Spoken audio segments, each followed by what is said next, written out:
আসসালামু আলাইকুম রহমতুল্লাহি ওবরকাতুহু।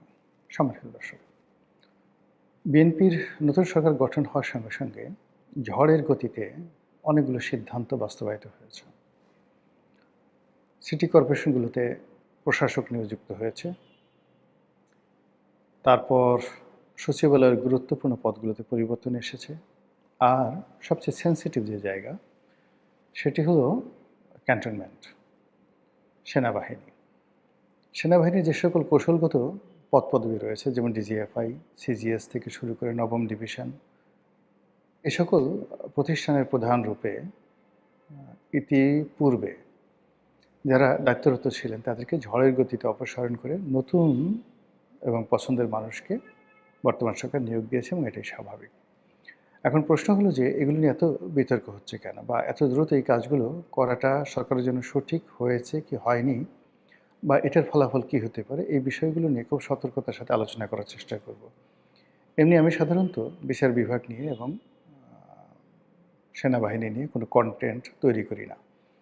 সময়ের প্রয়োজনে যখন কোনো কথা বলতে হয় যথেষ্ট সতর্কতা অবলম্বন করি। এই কারণ হলো এই দুটো জাতীয় প্রতিষ্ঠান যথেষ্ট স্পর্শকাতর, এবং আমি মনে করি যে কোনো যারা নাগরিক রয়েছেন, দায়িত্ববান নাগরিক, তাদের উচিত হলো এই প্রতিষ্ঠানগুলোর সম্পর্কে যথেষ্ট যাকে বলা হয় দায়িত্ব নিয়ে তারপর এদের পক্ষে বিপক্ষে বা এদের নিয়ে আলাপ আলোচনা করা। আদারওয়াইজ এদেরকে নিয়ে কথা না বলাই ভালো।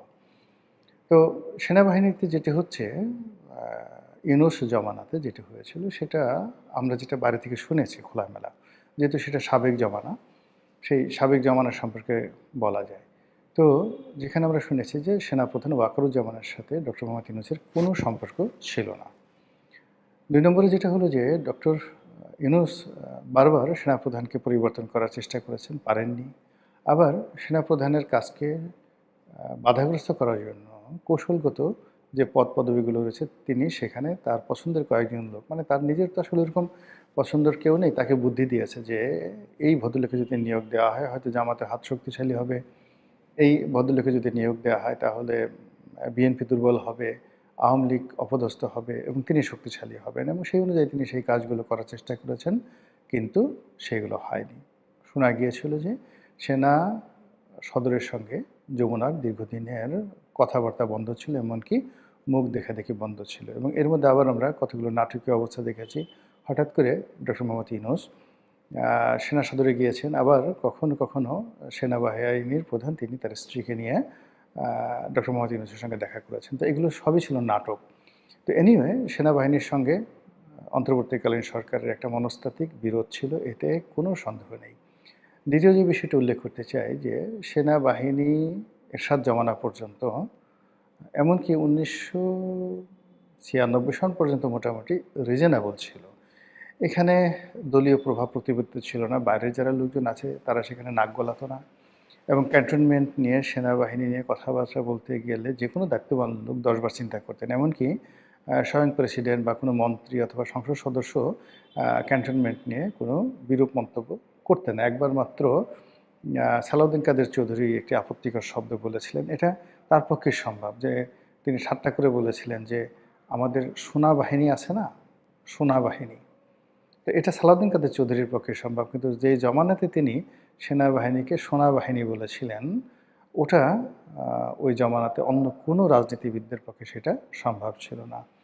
তো তিনি সে কেবলমাত্র সেনাবাহিনীকে বলেননি, তিনি শেখ হাসিনাকে নিয়ে ঠাট্টা করেছেন। তিনি শেখ হাসিনাকে নিয়ে বলেছেন, একবার অভিযোগ আসলো যে তার জাহাজ স্বর্ণ চোরা কারবারি করে, স্বর্ণ চোরা চালানি করে নেয়, এবং এটা স্বয়ং প্রধানমন্ত্রী একবার এটা নিয়ে কটাক্ষ করলেন যে সালাউদ্দিন কাদের চৌধুরী সোনা চোরা কারবারির ব্যবসা করেন। তো এটার জবাবে তিনি বললেন যে ওনার চারিদিকে এত সোনা, তো এত সোনা রেখে উনি কেন আমার সোনার দিকে ওনার এত নজর, আমি এটা বুঝতে পারি না। এখন বলেন তো এই প্রশ্নের কী জবাব দেবেন? সেই সালাউদ্দিন কাদের চৌধুরী সেই বিখ্যাত সোনা মিয়া লাল মিয়া, সোনা কাইটা লাল করে দাও, সোনাকে কেটে লাল করে দাও, এই সকল অবিস্মরণীয় কথা বলার পাশাপাশি তিনি বেগম জিয়া তারেক জিয়াকেও ছাড়েননি। তিনি বলতেন যে একসময় শুনতাম কুকুরের লেজ নাড়ায়, এখন লেজে কুকুর নাড়ায়। স্পষ্টতই তিনি সেই যে হাওয়া ভবনের সেই যুগে তারেক রহমান সাহেবের প্রভাব এবং প্রতিপত্তি নিয়ে কটাক্ষ করেছেন এবং এই কটাক্ষ করার পরেও বিএনপিতে তিনি অপরিহার্য নেতা ছিলেন। তিনি স্থায়ী কমিটির সদস্য ছিলেন না, কিন্তু স্থায়ী কমিটির বৈঠকে উপস্থিত ছিলেন। তো এরকম তার সন্তান এবছর মনোনয়ন পেয়েছে অনেকটা তার চরিত্রের। আবার তার ভাই গিয়াসউদ্দিন কাদের চৌধুরী, তাকেও বাদ দেওয়ার বহু চেষ্টা করা হয়েছিল, কিন্তু চট্টগ্রামের রাজনীতিতে সালাউদ্দিন কাদের চৌধুরী পরিবারের বিকল্প এখনো বিএনপি খুঁজে পায়নি। তো যেটা বলছিলাম যে সালাউদ্দিন কাদের চৌধুরী ছাড়া এইভাবে আসলে সেনাবাহিনী নিয়ে সরাসরি কেউ কথা বলেনি। আর এই গত 17 মাসে সেনাবাহিনী নিয়ে কথা যদি কেউ বলে থাকেন, সেটা ব্যারিস্টার ফুয়াদ বলেছেন। ফুয়াদের অনেক সাহস, তিনি এই কথাগুলো বলেছেন। এখন এই কথা যদি এখনও তিনি বলতে পারেন, তাহলে বুঝতে পারবো যে না, তিনি সত্যিকার অর্থেই বাপের বেটা। এনিওয়ে, তো সেই সেনা প্রধানের সঙ্গে সেনাবাহিনীর সঙ্গে যেটা ডক্টর মোহাম্মদ ইউনূসের জমানাতে ছিল, এর মূল কারণ ছিল আওয়ামী লীগ জমানাতে সেনাবাহিনীকে রীতিমতো নির্জীব এবং রীতিমতো অপদার্থ বানিয়ে ফেলা হয়েছিল। বলা হয়ে থাকে যে সেখানে আত্মীয়করণ, গোপালগঞ্জের লোকদেরকে আধিক্য দেওয়া, প্রাধান্য দেওয়া, এর বাইরে আরও অনেক কিছু, মানে আওয়ামী লীগ করতে হবে, এরপরে জয় বাংলা বলতে হবে, এরকম মানে সেনাবাহিনীর মধ্যে এই ধরনের অনাচার অবিচার, যেটা পুরো সেনাবাহিনীর যে চেইন অফ কমান্ড, সেই চেইন অফ কমান্ডকে ব্রেক করে ফেলেছিল। বিশেষ করে জেনারেল আজিজের জেনারেল আজিজের আগের থেকে, মানে শেখ হাসিনার জমানা থেকে যারাই সেনাপ্রধান হয়েছেন, তিনি তাদেরকে তার পিএসের মতোই ভাবতেন, তুমি করে কথাবার্তা বলতেন এবং ঠিক শেষমেশ তিনি চাইতেন আরও আনুগত্য। যেভাবে একটা সময় আনিসুল হক সাহেব, যে ঢাকার মেয়র ছিলেন, তার ভাই সেনাপ্রধান ছিলেন, তো একেবারে সরল সোজা বেলাল সাহেব। তো তিনি দেখা গেল প্রধানমন্ত্রী শেখ হাসিনা সমুদ্র তীরে খালি পায়ে তিনি ঘুরে বেড়াচ্ছেন, সমুদ্রের পানি তার পায়ে লাগছে, বেলাল আর এক ধাপ এগিয়ে তিনি হাঁটু পানিতে নেমে গেলেন এবং তার সেই সামরিক পোশাক ভিজে মানে একেবারে চুপ হয়ে গেল। এরকম মানে যে যত বেশি নির্লজ্জ হতে পারতো, বেহায়া হতে পারতো, সেটা যে যেখানে থাকুক না কেন, সে রাজনৈতিক আনুকূল্য পেত এবং আমাদের সেনাবাহিনীও সেই আওয়ামী লীগের রাজনীতিকরণ থেকে রক্ষা পায়নি। এই কারণে জেনারেল ওয়াকারুজ্জামান থেকে শুরু করে আওয়ামী লীগ যারা সেনাপ্রধান, সেনাপতি ছিলেন, তাদের সকলের প্রতি বিপ্লবীদের, তারপরে শেষে অন্তর্বর্তীকালীন সরকারের ক্ষোভ ছিল। এবং এই প্রথম অনেক সার্ভিং জেনারেল তারা তাদের কমান্ড ফেলে দেশ থেকে পালিয়ে গেছেন, যেটা এই স্বাধীন বাংলাদেশে কখনো হয়নি। এমনকি 75-এর 15ই আগস্টের সময়টা তো হয়নি। তো এই ঘটনা ঘটেছে এবং তারই প্রেক্ষিতে যখন জনাব তারেক রহমান সাহেব ক্ষমতা আরোহণ করেছেন, আরোহণ করার পরে সবাই বলে থাকেন যে এই নির্বাচন হওয়ার পেছনে, তারেক রহমান সাহেবকে দেশে আনার পেছনে এবং দ্রুত তাকে প্রধানমন্ত্রী বানানো বা তার হাতে ক্ষমতা হস্তান্তর করার ক্ষেত্রে জেনারেল ওয়াকারুজ্জামান শক্ত ভূমিকা নিয়েছেন। আদারওয়াইজ ডক্টর মোহাম্মদ ইউনূস কোনো অবস্থাতেই নির্বাচন এত সহজে হতে দিতেন না। দ্বিতীয়ত, নির্বাচনের পরে যে সকল জটিলতা তৈরি করার চেষ্টা করা হচ্ছিল, যেমন বলা হচ্ছিল যে কনস্টিটিউশনাল অ্যাসেম্বলি হবে, তারপরে সংসদ সদস্য যারা নির্বাচিত হয়েছেন তারা দুটো শপথ নেবেন, প্রথমে তারা কাজ করবেন সংবিধান সংশোধন করা এবং জুলাই সনদ বাস্তবায়ন করা, তারপর তারা সংসদ সদস্য হিসেবে দায়িত্ব পালন করবেন। এই সকল পরিকল্পনা ভেস্তে গেছে, সকল পরিকল্পনাকে নস্যাৎ করে দেওয়া হয়েছে। মনে করা হয় এটি জেনারেল ওয়াকারুজ্জামান এবং তার যারা সঙ্গী সাথীজন, তারা এই কাজ না করলে হয়তো ডক্টর মোহাম্মদ ইউনূস এত সহজে ছাড় দিতেন না, আলী রিয়াজরা এত সহজে ছাড় দিতেন না। দ্বিতীয়ত হলো যে এই সংসদ নির্বাচন হওয়ার পরেও ডক্টর মোহাম্মদ ইউনূস কতদিন ক্ষমতায় থাকবেন এটা নিয়ে একটা ধোঁয়াশা ছিল।